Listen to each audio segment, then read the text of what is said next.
terima di Taman Eden ternyata tidak mampu memuaskan hati mereka. Merasa kurang, itulah isi keinginannya. Keinginan daging lebih ditinggikan daripada memuliakan nama Allah. Apakah yang terjadi ketika manusia hidup di dalam dosa? Manusia itu tidak dapat bertahan dengan kekudusannya.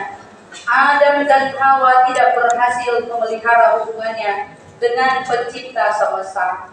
Bagaimanakah dosa menggerogoti hidup manusia? Kita dengarkan penuturan liturgi kejatuhan manusia ke dalam dosa. Di taman indah yang penuh kedamaian, Allah menempatkan manusia pertama yakni Adam. Di tengah keajaiban ciptaannya, terdapat pohon-pohon yang menjulang tinggi dan berdaun hijau.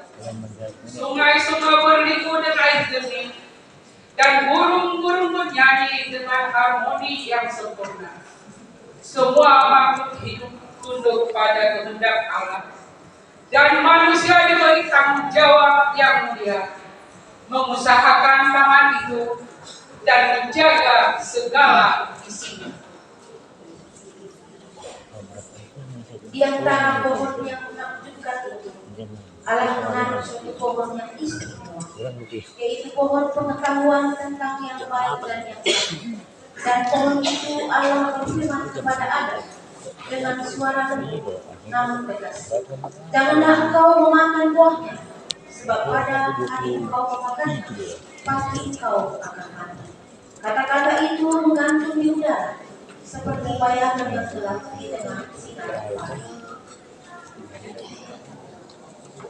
Adam hidup dalam kebahagiaan, tapi dia merasa ada kekosongan yang bisa diisi oleh seorang teman sepadan.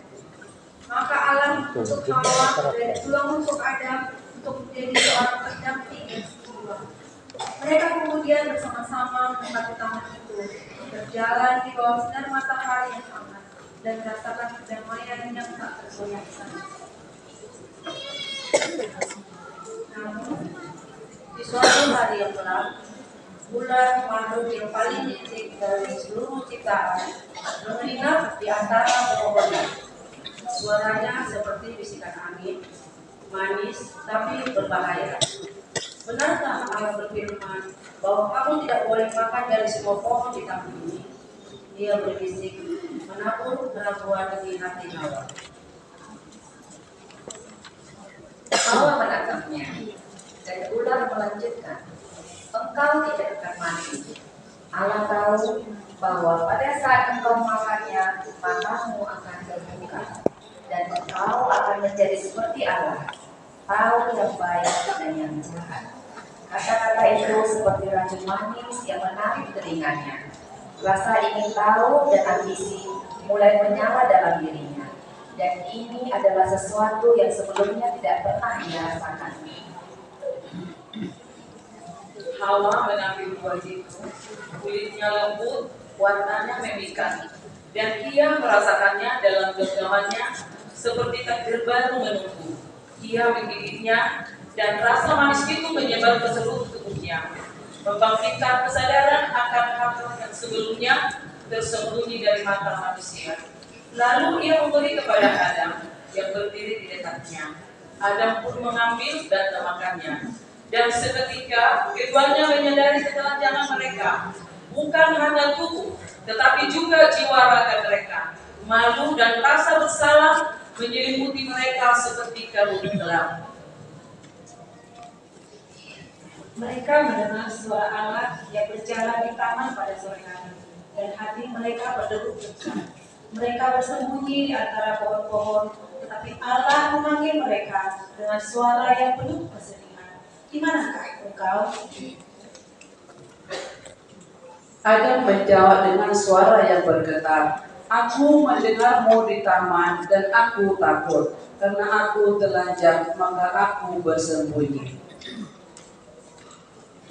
Allah mengetahui semuanya. Dia menatap mereka dengan mata yang penuh kesedihan dan berkata kepada ular, kepada Hawa, dan kepada Adam tentang akibat dari pilihan mereka. Kesengsaraan, penderitaan, dan kematian kini menjadi bagian dari pengalaman manusia. taman yang indah itu ditutup bagi mereka, dan manusia diusir dari keintiman yang mereka nikmati sebelumnya.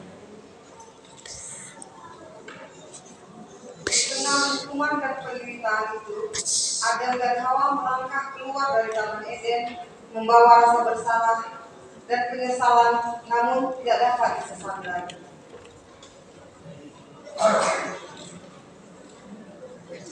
Anginnya nggak ada.